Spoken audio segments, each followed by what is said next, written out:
Trade हमने जो India से खासतौर पर रोकी कश्मीर की वजह से। अब कश्मीर से वीडियोस ऐसे आ रही हैं, पाकिस्तान साइड कश्मीर से जो सोशल एक्टिविस्ट हैं वो प्रॉपर वीडियो बना रहे हैं, रो रहे हैं और कह रहे हैं कि हमें यहाँ से बाहर निकलना है, हमने यहाँ से जान छुड़वानी है, प्रॉपर ये बात कर रहे हैं। क्या कहना चाहेंगे, हम यहाँ के कश्मीरियों को क्यों नहीं खुश रख पा रहे? हम बात करते हैं जी इंडिया से कश्मीर ले लेंगे, इंडिया से, ये बताएं देना चाहिए या लेना चाहिए ऐसी सूरत? मेरी बात सुने, आप अपने पाकिस्तान में मौजूद जो कश्मीरी लोग हैं उनको तो आप हकूक दे नहीं सकते, आप दूसरे मुल्क से जाके उनको क्या हकूक देंगे भाई? ठीक है, आप माशाल्लाह सीनियर जर्नलिस्ट, आप इस चीज को समझते हैं कि जो घर में हाथ की चीज है ना उसको प्रिविलेज और प्रोटोकॉल मिलना चाहिए। उसी को अगर आप अच्छी पॉलिसी नहीं बना सकते, दुनिया में इंडिया में आम का जो पल्प है पाकिस्तान से सस्ता क्यों है? हम चाइना से कर रहे हैं, हम चाइना से कर रहे हैं। ये जो सी पैक के रोड बनने जा रहे हैं इसके ऑब्जेक्टिव क्या है?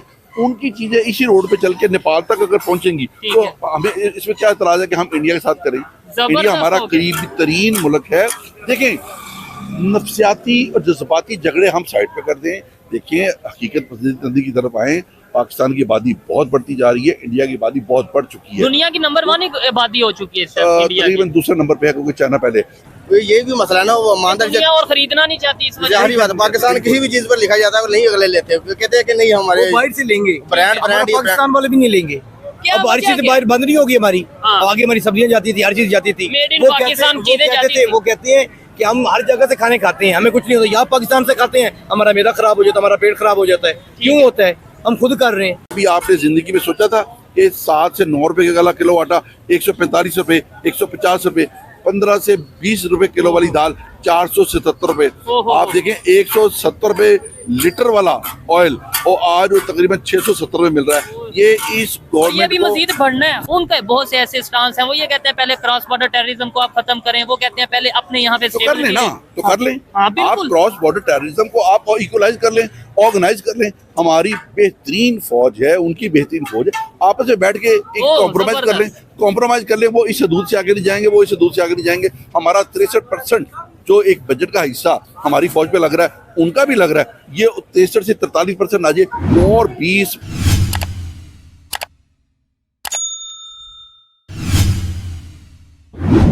क्या सोच सकती है। लेकिन आज एक जर्नलिस्ट की, सीनियर जर्नलिस्ट की ओपिनियन जानेंगे। इन्हें हमने पकड़ लिया है, जिम से मतलब एक्सरसाइज करके बाहर निकले थे, सर से थोड़ा टाइम लिया। और अस्सलाम वालेकुम सर। वालेकुम सलाम। कैसे हैं आप? ठीक हैं? जी मैं खैरियत से हूं, आप ठीक हैं?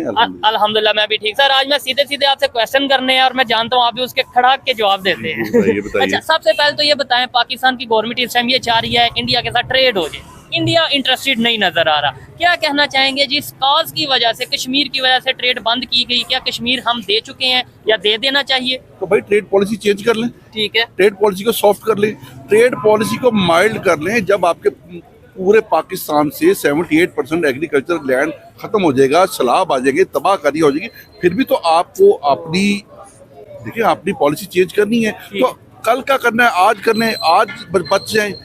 लेकिन हमें मकसद ये समझ नहीं आती। हमारा पाकिस्तान में सबसे बड़ा एक मसला ये रहा है, जो भी गवर्नमेंट बरसरे इक़्तिदार आई तो ज़रूर है, लेकिन उनके पॉलिसी मेकर नॉन इंटरेस्टेड होते हैं। वो उन्होंने आवाम के दुख दर्द और गुर्बत को समझते नहीं है। और गुर्बत याद रखिए पाकिस्तान में क्रिएटेड है, अच्छा, ये ओरिजिनल नहीं है, याद रखिएगा। इसे थोड़ा अगर काइंडली आप एक्सप्लेन करेंगे कैसे क्रिएटेड है? मैं क्रिएटेड करूंगा इसलिए कि देखें, अब परसों रात को एक 10 रुपए का एक एटम बम मारा गया पेट्रोल की कीमत आम आवाम के बाद। देखिए, world move on economy and energy particularly. देखिए, अगर आप एनर्जी से चलने वाली कोई भी चीज को महंगा करेंगे तो उससे रोजमर्रा की जितनी चीजें हैं वो महंगी होना शुरू हो जाएंगी, महंगी होना शुरू हो जाएंगी।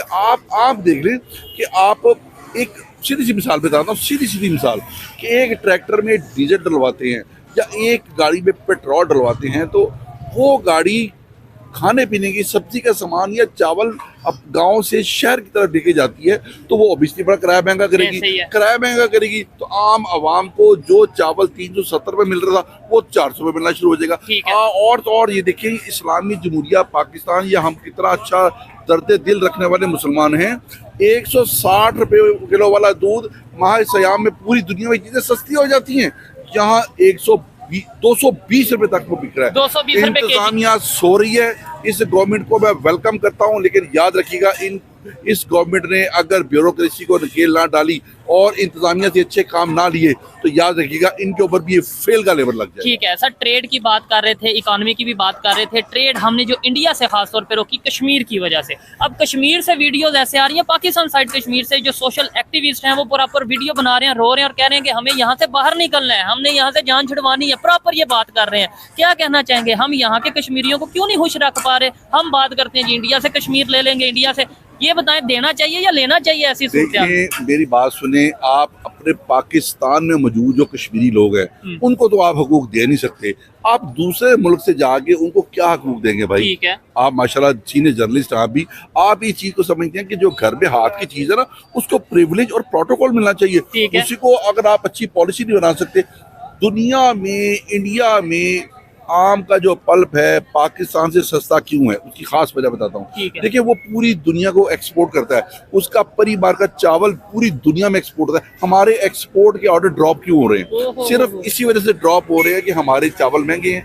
हमारे मैंगो का पल्प महंगा है, हमारी खजूर महंगी है, हमारी ऐसी चीजें महंगी हैं कि याद रखिए कि वो लोग वो कहते हैं कि हमें जहाँ देखिए, आप भी एक आम इंसान हैं कि आप देखेंगे जिस डब रोटी या अंडे जहाँ से आपको सस्ते मिल रहे हैं आप देखेंगे मैं उसी दुकान से पान या सिगरेट या जिस बाजार में फक्त हम इस वक्त बैठे हैं, जो चीज आपको सस्ती मिलेगी definitely you would love to go there. Otherwise आप कहेंगे भाई मैं पागल इंसान हूँ, मैं इतनी जमातें पढ़ने के बावजूद मैंने महंगी चीज लेनी तो मुझे क्या मुझे कौन अक्लमंद कहेगा? बट साहब फिर क्या यही वजह है कि दुनिया पूरी इंडिया की तरफ मूव कर रही है, दुनिया पूरी इंडिया के साथ रिलेशन बेहतर करना चाह रही है, चाहे इस्लामिक कंट्री हो या नॉन इस्लामिक कंट्री हो? देखिए मैं सीधी सी बात करूंगा, शायद मुझको मेरी बात अच्छी लगेगी, इसलिए मेरे जो आर्टिकल्स होते हैं वो बड़े तल्ख जुमलों से भरपूर होते हैं। याद रखिएगा कि जो गवर्नमेंट अपनी आवाम की बेहतरी और भलाई के लिए कुछ नहीं कर सकती, सॉफ्ट पॉलिसी नहीं बना सकती, मैं कह सकता हूँ ऐसी गवर्नमेंट को बरसरे इख्तियार आने का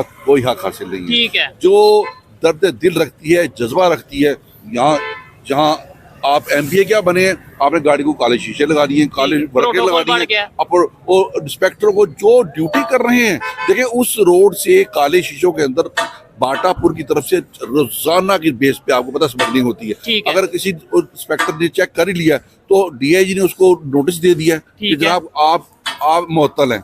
ठीक है, आप अजमत देखें मरियम नवाज साहबा की, उसने इंस्पेक्टर से जाके माफी मांग ली, उसने कहा जी हम माफी चाहते हैं कि हमसे गलती हुई, लेकिन उस अपने जो MP है ना उसको सबक नहीं सिखा सके कि उसको क्या प्रिविलेज थी कि मैं करूँ पूरे पाकिस्तान पूरे चौंक दे बिजली नाकदी लकीरा कटावांगा, ये क्या प्रिविलेज है? ये प्रिविलेज है और पूरी दुनिया देख रही है इस चीज को, हमारा क्या इमेज आता है सर। और ये कोई नहीं, इस जो माइक है ये डी नॉइस है, आवाज नहीं आएगी बीच में। मुझे ये बताइएगा, बड़ा अच्छा लग रहा है, देखें इनसे जब बात करते हैं बहुत कुछ हमेशा सीखने को मिलता है, बहुत कुछ हमें समझने को मिलता है। सर पाकिस्तान की इकॉनमी बेहतर हो सकती है? पाकिस्तान की इकॉनमी बहुत बेहतर हो सकती है। कैसे? देखिए हमें याद रखिएगा कि घर से अच्छी सॉफ्ट पॉलिसियां बनानी पड़ेंगी। ठीक है, हमें डीजल सस्ता करना पड़ेगा, जितना डीजल सस्ता होगा हमें ट्रैक्टरों पे ज्यादा अच्छी तरीके से चलाएंगे उतनी ही चीजें सस्ती होंगी। हमें सीड सस्ता करना पड़ेगा, हमें जितने इसके केमिकल्स हैं, ये दवाइयां हैं, ये सुपर सीड चीजें उनको सस्ता करना पड़ेगा, सब्सिडी देनी पड़ेगी। ठीक है मेरे प्यारे भाई, सब्सिडी की एवेल्यूएशन क्या है कि अगर किसी गवर्नमेंट या किसी तबके के पास ये चीज नहीं है उसको कम रेट किया जाए, वो दे दी जाए कि आम आवाम की बेहतरी हो। हम अगर एक्सपोर्ट करेंगे तो ऑब्वियसली एक्सपोर्ट का रेट बेहतर बनाएंगे तो हम ऑब्वियसली ग्रोथ रेट बढ़ाएंगे तो पर कैपिटा हमारी इनकम बढ़ेगी। पर कैपिटा इनकम बढ़ेगी तो हर इंसान 3 वक्त की रोटी खा के सोएगा। लेकिन इस पॉलिसी को यहाँ समझने से लोग कासिर हैं, मुझे बकायदा अफसोस होता है। ठीक हो गया, जबरदस्त, अच्छा लगा। लास्ट में बताएं इंडिया पाकिस्तान के रिलेशन, क्योंकि इंटरनेशनल अफेयर्स भी आप काफी बेहतर तरीके से देखते हैं, उसके ऊपर बात करते हैं। इंडिया पाकिस्तान के रिलेशन आगे आने वाले टाइम में कैसे देख रहे हैं? मैं ये देख रहा हूँ इंडिया इंटरेस्टेड नहीं है हमारे साथ रिलेशन बेहतर करने में। उनका बहुत से ऐसे स्टांस हैं, वो ये कहते हैं पहले क्रॉस बॉर्डर टेररिज्म को आप खत्म करें, वो कहते हैं पहले अपने यहाँ पे कर लें ना, तो कर लें। आप क्रॉस बॉर्डर टेररिज्म को आप इक्वलाइज कर लें, ऑर्गेनाइज कर लें। हमारी बेहतरीन फौज है, उनकी बेहतरीन फौज है, आपस में बैठ के एक कॉम्प्रोमाइज कर लें। वो इस हदूद से आगे नहीं जाएंगे, वो इस हदूद से आगे नहीं जाएंगे। हमारा 63% जो एक बजट का हिस्सा हमारी फौज पे लग रहा है, उनका भी लग रहा है। ये 63 से 43% आ जाए और 20% हमारी एजुकेशन पे, हेल्थ पे या किसी चीज पे लगना शुरू हो जाए तो मैं कहता हूँ मसले हल हो जाए।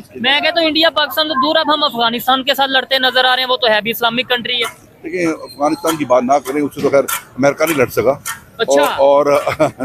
और अमेरिका लड़ नहीं सका और उसको जाना पड़ा 2007 और 8 के इवैल्यूएशन के बाद जब उनको जाना पड़ा। अब आज उनका प्रेसिडेंट कहता है कि हमने अफगानिस्तान के साथ जंग करके हमने अपनी इकोनॉमी तबाह कर ली, हमने बहुत ज्यादा पैसा तबाह कर लिया। ठीक है, मेरी जो बुक है, जो सेकंड बुक है मेरी CSS और PMS के लिए, relationship with the neighbouring countries and super power, मैं उसमें बाकायदा जिक्र कर चुका हूँ कि अगर अफगानिस्तान हमारा करीबी मुल्क है, हमें उसके साथ दोस्ताना ताल्लुक रखने चाहिए। ईरान हमारा करीबी मुल्क है, उसके साथ हमारे दोस्ताना ताल्लुक रखने चाहिए। ये करीब और इंडिया नो प्रॉब्लम। देखिए मेरी बात सुनिए, कारोबार है, कारोबार किसी से भी किया जा सकता है। चाइना से कर सकते हैं, इंडिया से क्यों नहीं? चाइना से कर रहे हैं, हम चाइना से कर रहे हैं। ये जो CPEC के रोड्स बनने जा रहे हैं, इसके ऑब्जेक्टिव क्या है? उनकी चीजें इसी रोड पे चल के नेपाल तक अगर पहुंचेंगी तो हमें इसमें क्या इतराज है कि हम इंडिया के साथ करें? इंडिया हमारा करीबी तरीन मुल्क है। देखें, नफसियाती और जज्बाती झगड़े हम साइड पे कर दें। देखिए हकीकत पसंदी की तरफ आए। पाकिस्तान की आबादी बहुत बढ़ती जा रही है, इंडिया की आबादी बहुत बढ़ चुकी है। दुनिया की नंबर 1 आबादी हो चुकी है तकरीबन दूसरे नंबर पे है, क्योंकि चाइना पहले। तकरीबन बात करिए, आप ठीक कह रहे हैं, बराबर ही।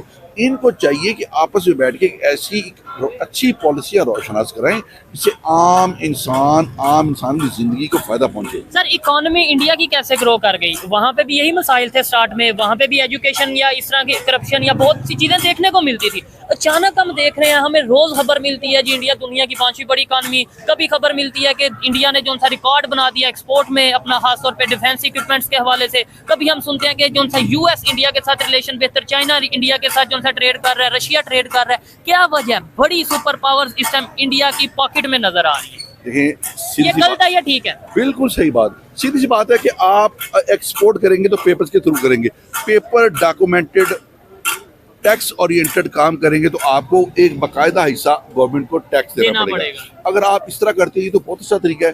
जो एक्सपोर्ट करते हैं बकायदा एक परसेंटेज, सिलेक्टिव परसेंटेज आप गवर्नमेंट को देते हैं। ठीक है, कोई भी इकोनॉमी कैसे मैं उस तरफ आ रहा हूँ, तरक्की करना शुरू कर देता है। देखिए गवर्नमेंट एक मखसूस टाइम के वक्त 2 से 3, 3 से 5, 5 से 7% तक अगर सब्सिडी अपने किसानों को देती है, ठीक है, तो वो सब्सिडी वो जब एक्सपोर्ट करते हैं उस पर वो वापस भी ले लेती है। ये चीज लेकिन मकसद है कि यहाँ पॉलिसी ना बनाने का किसी को फिक्र है, ना पाकिस्तान को एक्सपोर्टेबल होने का फिक्र है।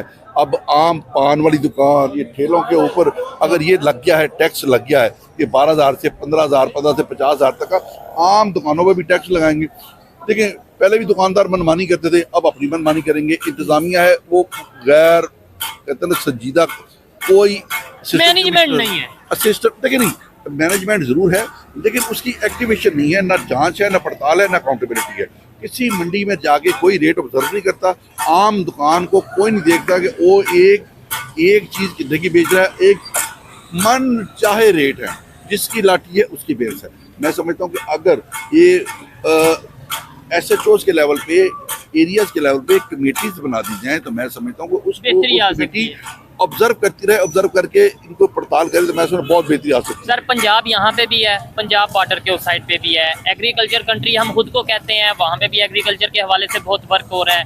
लेकिन यहाँ पे आटा तकरीबन 150-160 रुपए किलो और वहाँ पे 15, 20, 25 रुपए किलो। इसकी क्या वजह है? मतलब 18 किलोमीटर या 10 किलोमीटर के फासले से रेट इतना डबल क्यों हो गया? डबल नहीं, 5 गुना क्यों हो गया?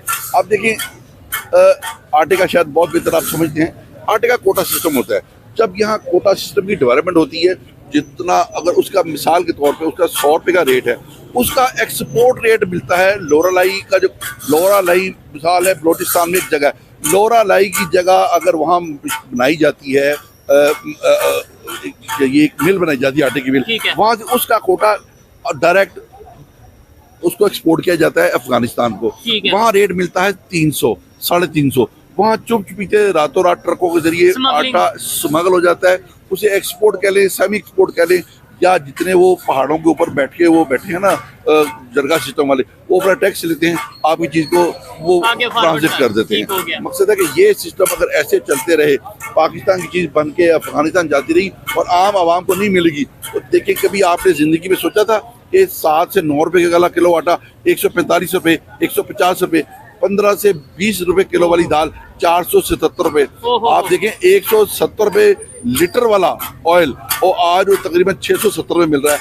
ये इस ये भी मजीद बढ़ना है, खबर ये है। गवर्नमेंट को होश के नाखून लेने चाहिए, उनको समझ लेना चाहिए कि ये उनका मुल्क है, ये सिर्फ बारियां लगाते हैं, बारियां लगा के अपनी बारी पूरी की और चल दिए। मैं समझता हूँ ये पाकिस्तान के पाकिस्तान की आवाम का बहुत बड़ी नाइंसाफी है। आज के दौर में जो जर्नलिज्म है, क्या वो बिल्कुल मयार पे हो रही है? अनबाइस्ड जर्नलिस्ट मौजूद हैं। आपको लगता है इंटरनेशनल अफेयर्स की खासतौर पे बात करें, सच्चाई बताई जाती है, चाहे नेबर कंट्री हो उसके बारे में, चाहे कोई भी दुनिया का कंट्री हो उसके बारे में, जो अच्छी चीज़ें हैं वो भी और जो नेगेटिव चीज़ें हैं दोनों इक्वल वे में बताई जाती हैं आपके ख्याल से? अरे बड़ा अच्छा सवाल किया है। शायद लगता है आपको कि इसका जवाब किसी ने दिया नहीं होगा, आज मैं आपको जवाब देता हूं। ठीक है। जब मैं इंग्लैंड में पढ़ता था तो 9:30 बजे की फाइनल खबरें सुनने के बाद टीवी क्लोज हो जाता था। ठीक है। ये 2002 और 3 की बात है। उसके बाद कोई ऐसा चैनल ही नहीं रहता था कि जिससे हम चीज को ऑब्जर्व करें ना। उस वक्त ये सोशल मीडिया था। अब सोशल मीडिया रजिस्टर्ड है, नॉन रजिस्टर्ड है, फेक है, गलत है, जो जिसकी मन घड़त कहानियां बना के जो जिसका दिल करता चला वो उसके खिलाफ कर रहा है। इमरान खान के खिलाफ नून लीग वाले कर रहे हैं, नून लीग इमरान खान के खिलाफ कर रहे हैं। ये देखिए जातियात की जंग छेड़ के अवाम का क्या कसूर है? क्या आप अवाम को गरीब से गरीब करते जा रहे हैं? वो उसके ऊपर 100 केस बन गए इमरान खान के ऊपर, तो इमरान खान इनके ऊपर केस बना दिए। इनकी जातियात की जंग सिर्फ और सिर्फ अवाम के लिए नुकसान साबित हुई है। ठीक है। मैं तो समझता और अगर इंटरनेशनल लेवल की बात करें, हम क्या दुनिया से कटते नहीं नजर आ रहे, आइसोलेट नहीं होते नजर आ रहे? देखिए आपके हालात से अब देखें बिशाम रोड पे 6 चाइनीज जी जी जिनकी जाने गई, उन्होंने अपने प्रोजेक्ट के 950 बंदे वापस बुला लिए। पाकिस्तान की तरक्की दाव पे लग गई। ऐसे ही है। अभी चाइना आयरन फ्रेंड है। देखें जब कहते हैं किसी के सर पे पड़ती है ना, वो ये नहीं सोचता कि मैं आयरन फ्रेंड हूँ, कि माँ जाए हूँ, कि इनका कजन हूँ, कि इनका भाई हूँ। वो कहता भाई मैंने अपने घर में रोटी खानी, आपने अपने घर में रोटी खानी, हमें सिक्योरिटी नहीं मिलेगी, हु केयर्स, आप भाड़ में जाए, हम इधर सड़क भी नहीं बनाते ना, हम कोई प्रोडक्टिविटी का काम करते हैं। तो अगर ऐसे लोग जाना शुरू कर देंगे पाकिस्तान में, अगर आप आम इंसानों को या इन्वेस्टर्स को, इन्वेस्टिंग कंट्रीज को अगर आप सिक्योरिटी फराहम नहीं करते, तो याद रखिएगा पाकिस्तान बहुत दिन दूर नहीं कि पाकिस्तान एक जंगल बन जाएगा। ठीक हो गया, पाकिस्तान क्या बन जाएगा? एक जंगल बन जाएगा जहाँ कोई तरक्कियाती काम नहीं होगा, ना कोई इन्वेस्टर आके काम करेगा। और सर की ये खासियत है, खासियत कह लें या कुछ भी कह लें, कि बड़ी सख्त बात करते हैं लेकिन स्ट्रेट फॉरवर्ड बात करते हैं, डरते नहीं हैं। मैं बहुत से इनके कॉलम खुद भी पढ़ता हूँ और मैं समझ लें इनका स्टूडेंट भी हूँ। सर यही चीज़ जो इंडिया कहता है कि भाई आप यहाँ पे सिक्योरिटी सिस्टम को बेहतर करें, अपनी सिक्योरिटी के ऊपर वर्क करें, फिर हमारे से रिलेशन की बात करना। देखिए security and law and order की जो मेंटेनेंस है ये सबसे पहले है। अगर आपका देखिए FATF में अगर आपका नाम आया, ग्रे लिस्ट पे आया, क्यों आया? जस्ट बिकॉज इसी वजह से कोई किसी को भी उठा गया अगवा कर लेता है, कोई किसी को भी मार देता है। और आज भी ऐसा ही नहीं हो रहा। आज भी ऐसा ही है। अगर फॉर द टाइम बीइंग हमने पाकिस्तान का इमेज बेहतर बनाने के लिए, पाकिस्तान के इमेज की प्रोडक्टिविटी और प्रोजेक्शन के लिए हमने ज़्यादा से ज़्यादा आर्टिकल लिखे। हमने FATF के साथ हमने पिछले साल उसका नाम हमने बाहर निकाल लिया। लेकिन अब गवर्नमेंट ऑफ पाकिस्तान को भी चाहिए कि ऐसी पॉलिसीज बनाएं कि इनको मेंटेन रखें, पाकिस्तान की सिक्योरिटी को एक अहम इफेक्ट रखें। लेकिन यहाँ सिक्योरिटी क्या है कि अगर किसी MP ने गुजरना है, किसी मिनिस्टर ने गुजरना है, किसी VVIP मूवमेंट ने गुजरना है, तो पूरी पुलिस थाना छोड़ के उसको सिक्योरिटी की तरफ लग जाती है। तो जब थाने की पुलिस उस तरफ चली जाएगी तो थाने बाकी लोगों को भी पता होता है, जराइम करने वालों को याद रखिएगा सब पता होता है कि इस वक्त पुलिस कहाँ प्रिविलेज कर रही है, उसके पीछे उनके पास मैदान खाली है। ऐसी सिचुएशन रही, आपको नहीं लगता कि फिर अल्लाह ना करे लेकिन फिर FATF की ग्रे लिस्ट में हम जा सकते हैं? क्योंकि देखें चाइनीज के ऊपर अटैक हो गया, अफगानिस्तान के साथ रिलेशन खराब, कभी FATF पे हम लिस्ट पे जाएं चाहे ना जाएं, अगर हमारा इन्वेस्टर ही नहीं हमारे पास आएगा तो हम क्या काम कर लेंगे? पॉइंट ये है, मतलब FATF की ग्रे लिस्ट में जाने का मकसद ये होता है कि इंटरनेशनल इन्वेस्टमेंट किसी उस कंट्री में नहीं आती। तो आप जाएं उस लिस्ट में या ना जाएं, जब इन्वेस्टर नहीं आ रहा, फॉरेन इन्वेस्टमेंट नहीं हो रही, तो फायदा नहीं होगा। बहुत अच्छा लगा सर आपसे बात करने का। और लास्ट में कोई मैसेज मेरे लिए, कोई मैसेज यूथ के लिए, कैसे हम अपना एफर्ट कर सकते हैं, एफर्ट पुट कर सकते हैं पाकिस्तान की बेहतरी के लिए, नेबर कंट्रीज के साथ रिलेशन बेहतर करने के लिए, और पाकिस्तान से कोई सॉफ्ट मैसेज, कोई पॉजिटिव मैसेज पूरी दुनिया में पहुँचाने के लिए? दिल भाई आपने बड़ी सी बात की, मैसेज ही जाना चाहिए। देखिए हमारा तकरीबन 23 से 25 साल जो सहाफ़ती सफ़र है, हमने दिन रात मेहनत की है, मेडिटेशन की है, गौर फिक्र की है और मेरिट पे बात की है। मेरिट पे बात की है हमेशा। याद रखिएगा अगर हम स्टैंडर्डाइजेशन के लेवल पे काम करेंगे, हम इंटरनेशनल स्टैंडर्ड के लेवल पे काम करेंगे, जो हमें भी एप्लीकेबल होता है, दुनिया को भी एप्लीकेबल होता है। हम काम अपना करते जाएं, और उसको डाइवर्शन देते जाएं, अच्छी क्वालिटी बनाएं, अच्छी डेवलपमेंट करें, अच्छी चीज़ एक्सपोर्ट करें, हमारा नाम बनना शुरू हो जाएगा। लेकिन गवर्नमेंट ऑफ पाकिस्तान को भी चाहिए कि जो 17 से 21% FBR टैक्स ले रहा है उसको सिंगल डिजिट पे लेके आए, उसको कम से कम 10 से नीचे तकरीबन 7 से 9 पे लेके आए। अगर टैक्स की मद में ही हमें फायदा नहीं पहुंचना तो हम कैसे एक्सपोर्टेबल हो सकते? हमारा दुश्मन इंडिया है, हमारा दुश्मन अमेरिका है, या हमारा दुश्मन हम खुद हैं? एक बात याद रखिएगा, कोई किसी का दुश्मन नहीं होता, आप अपनी गलत पॉलिसियों की वजह से ही अपने दुश्मन खुद बनते हैं। ठीक हो गया। बेहतरी की कोई उम्मीद है?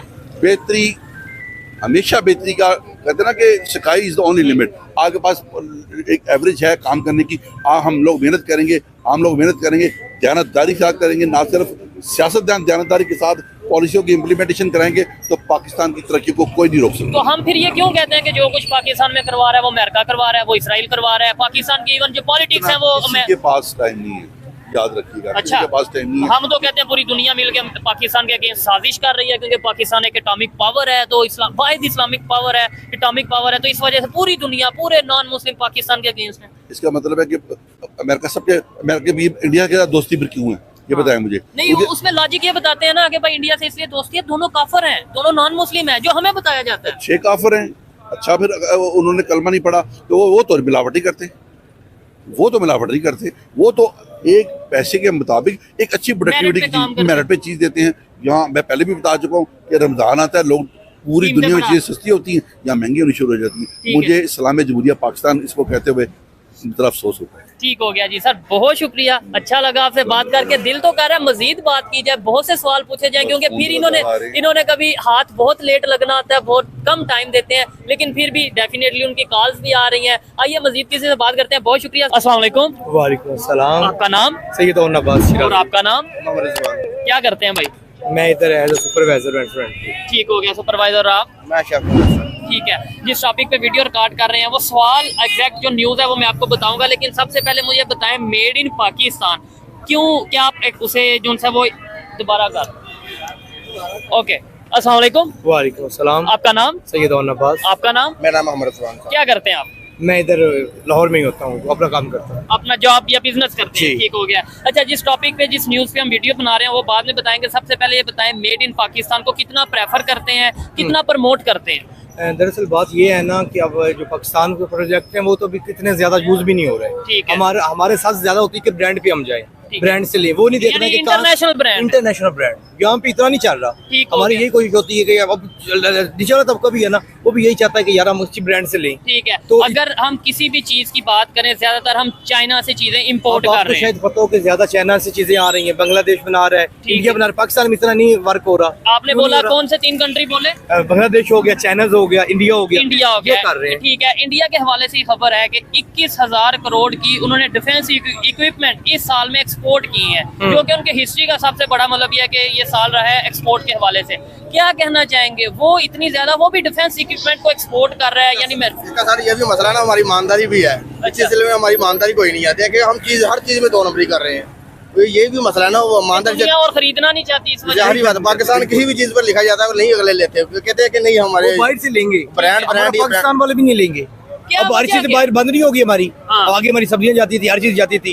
वो कहते हैं कि हम हर जगह से खाने खाते हैं, हमें कुछ नहीं होता। यहाँ पाकिस्तान से खाते हैं, हमारा मैदा खराब हो जाता है, हमारा पेट खराब हो जाता है। क्यों होता है? हम खुद कर रहे हैं ना करें ना। हमारा पाकिस्तान है, हमारा इधर KFC चल रहा है, मैकडोनल्ड चल रहा है, और कुछ और भी देख लें, ये लोकल है, इधर कम आते लोग मगर ब्रांड पे जाते हैं। उसकी रीजन क्या है? क्या स्टैंडर्ड ऐसा बनाया गया या उनकी क्वालिटी बेहतर है? क्योंकि मुझे ये पता है तो महंगे नाम चल गया। ठीक है, ब्रांडेड के नाम। अच्छा, अगर हम ये तो आपने खाने पीने की चीजों की बात की, अगर दूसरी टेक्नोलॉजी की बात करें, अगर डिफेंस की बात करें, वो टेक्नोलॉजी तो खास तौर पे हम चाइना की यूज कर रहे हैं या मतलब दूसरे कंट्रीज की यूज कर रहे हैं, हम खुद ही बना क्यों नहीं पा रहे? मतलब एक्सपोर्ट करना तो बात की बात। पंजाब को करना चाहिए ना, उन्होंने सिर्फ अपना देखना है ना। हम ये इलेक्शन हो रहा है, ये हो रहा है, ये और बजट उन्होंने अपने लॉस करने हैं। डिफेंस का बजट हमारा बड़ा है, ये तो आपको आइडिया होगा। ये तो है, ठीक बड़ा है, लेकिन देख लेना, खुद ही देख ले हमारा क्या बजट क्या है, हमारा पाकिस्तान का गरीब का ये क्या टेक्नोलॉजी इस्तेमाल करेगा या क्या बनाएगा, इधर खुद कमाएगा या कुछ तैयार भी कर ठीक सकेगा। है। और अगर लेट्स सपोज टेक्नोलॉजी बनाते भी हम, नो डाउट वर्क होता होगा, लेकिन क्या जो हमारी जो उसकी प्रोडक्ट है, उसकी जो क्वालिटी है, वो इंटरनेशनल स्टैंडर्ड्स को बीट कर पाती है, या उससे हम जो है वो कम्पीट कर पाते हैं? जी जी करेंगे, ईमानदारी से करेंगे तो कुछ भी हो जाएगा। बिल्कुल, इससे एग्री करता हूं। ईमानदारी चलेगी तो होना। पाकिस्तानी का एक ऐसा टैग है कि ईमानदारी तो कुछ हो नहीं सकता, इधर हर चीज में 2 नंबरी रह रही है। नहीं, उसकी वजह क्या है? यानी आप भी पाकिस्तानी हैं, आप ये कह रहे हैं जी पाकिस्तान में ये कुछ हो रहा है, मैं भी पाकिस्तानी हूँ, तो कर कौन रहा है? कर कौन रहा है? ये महंगाई का हो रही है। महंगाई क्या करे, गरीब तबका क्या करे, महंगाई डबल। कोई भी चीज है उसमें 2 नंबरी नहीं होगी तो पेट नहीं भरेगा। ये हमारी सोच बन गई है मेरे ख्याल में। तो ये सोच चेंज हो सकती है? क्यों नहीं हो सकती? कैसे? खुद करनी पड़ेगी, मुझे और आपको खुद को ऐसे ही है, ये सारों को चीज़ें करनी पड़ेगी। जबरदस्त। अच्छा लगा बात करके, और इसमें मैं यही कहना चाहूंगा कि भाई जो लोगों की ओपिनियन थी वो आप तक पहुंचाई, और मेरी पर्सनल ओपिनियन यही है कि सबसे पहले तो हमने प्रोडक्ट्स बनानी है, यहाँ पे मैन्युफैक्चरिंग स्टार्ट करनी है, यहाँ पे इंडस्ट्री लगानी है, इंटरनेशनल इन्वेस्टर्स को यहाँ पर लेकर आना है। फिर उसके बाद की बात है कि हम ये बात करेंगे कि भाई हम कितनी इंपोर्ट कर रहे हैं और कितनी एक्सपोर्ट कर रहे हैं। हमारे यहाँ पे नो डाउट इंडस्ट्रीज मौजूद हैं, इक्विपमेंट्स के, खासतौर पे डिफेंस इक्विपमेंट्स के हवाले से वाक एंड में इंडस्ट्री है, लेकिन उस तरीके से हमें खबर नहीं आती कि बड़े लेवल पे हम प्रोडक्ट्स को एक्सपोर्ट करते नजर आ रहे हैं। ये मेरी पर्सनल ओपिनियन थी, आप में से कोई से एग्री और डिसएग्री कर सकता है। वीडियो कैसी लगी कमेंट में जरूर बताइएगा। मिलते हैं नेक्स्ट वीडियो में, तब तक के लिए पीस आउट, अल्लाह हाफिज।